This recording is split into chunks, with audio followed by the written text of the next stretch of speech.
New developments now about a nasty rat infestation at a Denver apartment complex. The State Department of Agriculture has now opened an investigation. It's gotten that bad. Denver 7 reporter Lance Hernandez uncovering new details. Lance, this has to do with allegations that rat bait was just tossed out onto parts of the property.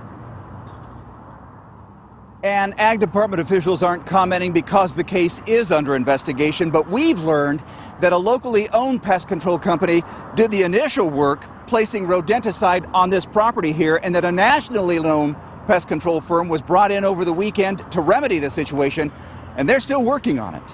Yeah, they definitely have rats. Yeah, they have a lot of juniper bushes, and juniper bushes provide very good habitats for rats. The director of vector control at Denver Environmental Health says this is the main reason rats are thriving at the breakers. There are drain holes on the bottoms of the dumpsters. And they're just an invitation for a buffet into the dumpster for a rat. Kelly says he went out to the breakers because he'd received several complaints about rat bait packets being carelessly placed on parts of the property. And they threw rat poison pellets like this all over our bushes. An industry source told Denver 7, if that's true, it was irresponsibly done. He says, I can't imagine a scenario where you toss a packet out like that. Neighborhood residents grew concerned after seeing dead rabbits and geese in addition to dead rats. They were afraid to walk their dogs. I'm afraid of him grabbing a squirrel. I'm afraid of him grabbing a rabbit. Who knows? That's been poisoned. Exactly. Kelly says the breakers are doing things right now. They're definitely on the right track, and they're taking the right steps.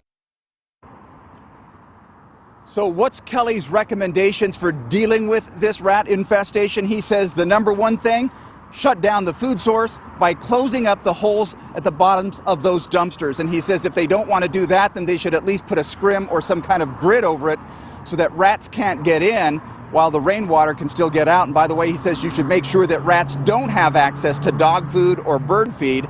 Otherwise, that's going to be a big problem. And that's something that he's recommending that nearby apartment complexes do too. Otherwise, those rats are going to move over once the food source is shut off here. In Denver, Lance Hernandez, Denver 7. Thank you.